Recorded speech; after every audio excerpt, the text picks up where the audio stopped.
This is Nautica, the oil tanker that will replace the FSO Safa.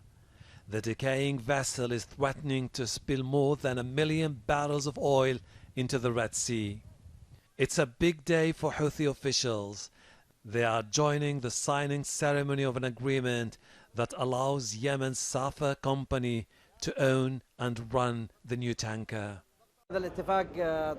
We reached a deal to prevent a disaster that would affect the entire region, affect fishermen.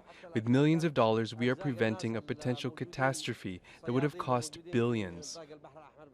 This is the man who played a crucial role in galvanizing international opinion against the threats of a major oil spill.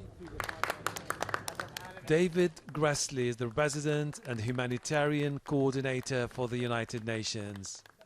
The global fundraising he launched generated more than $100 million needed to salvage the Safa moored off the coast of Hodeidah and buy this new vessel. That took a long time to convince everybody, governments, private sector, that this was actually viable. And I can understand why people would be skeptical given the multiple attempts to deal with it in the past that did not succeed. And the fact that it was still very active as a civil war.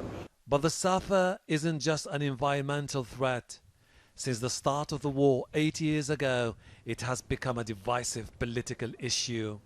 The internationally recognized government of Yemen, based in Aden, say they are the ones who should own the Safa and the Nautica, and that the revenues from the sale of the oil stuck on the Safa should be transferred to its accounts. The Houthis control Hodeidah, Sana'a and the north and say they are the legitimate authority in Yemen. 85% of the population in Yemen lives in the areas controlled by the government of Sana'a. We have shown they are able to stand for the rights and interests of the Yemenis. We will preserve Yemen's assets. The Nautica will be moored next to Safa so the oil can be transferred. The risk of a major oil spill may be diminishing, but the site remains tightly guarded. Technical support teams are operating non-stop.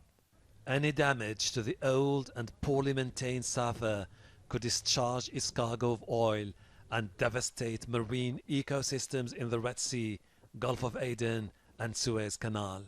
The arrival of the Nautica Yemen is a milestone. It took months of negotiations with all the warring factions as well as the international community to get to this point. The UN hopes this will lead to the start of talks to end the conflict and heal the political divide. Hashim Al-Bara, Al Jazeera, off the coast of Hodeidah, Yemen.